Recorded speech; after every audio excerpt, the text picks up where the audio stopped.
yung 500. Sayang. Nanalo siya ng 20 pesos, be.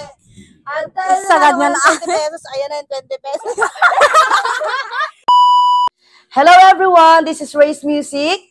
For today's video, magpapamigay tayo ng pera. This is Scratch It and You Win It. Ito na nga guys, prepare na natin ang ating Scratch It. Ayan, so standby kung sino mga mananalo. And syempre, paki-comment na rin kung taga saan kayo at kung saan umabot ang video na ito. Swerte nyo guys talaga, pag nabunot nyo yung 500 pesos, i-scratch nyo lang, mananalo na kayo. My God, this allergy. Syempre, still looking for sponsors po tayo sa mga gusto po mag-sponsor. Just PM me para po makabili po tayo ng groceries para sa pamaskong handog. Dapat walang sisilip. Taga-Iba Zambales, ready na ba kayo?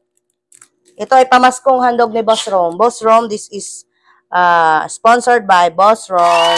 Sumilip na nga ang 500 pesos.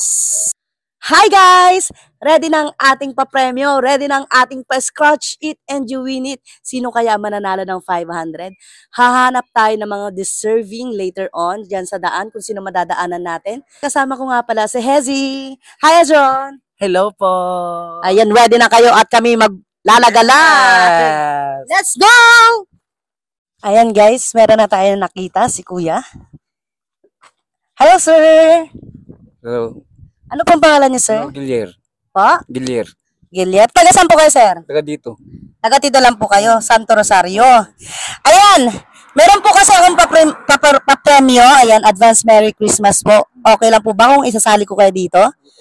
And hi po muna kayo sa aking vlog. Ayan, Race Music po. Ayan.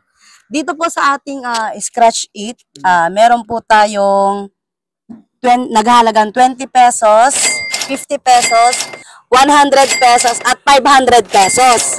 Ano po yung mapipili nyo? Yun po yung magiging premyo nyo. Kaya galingan nyo po, ha? Sir, galingan nyo, sir! Ay, kinakabahan ako para kay sir. Ayan. Sir, mamili ka. Galingan mo, sir. Kasi isa lang ang 500 dito. Ano kaya yan? Kung ilan po ang lamanan, yun po yung mapapanalunan nyo. Ano po? Scratch nyo po.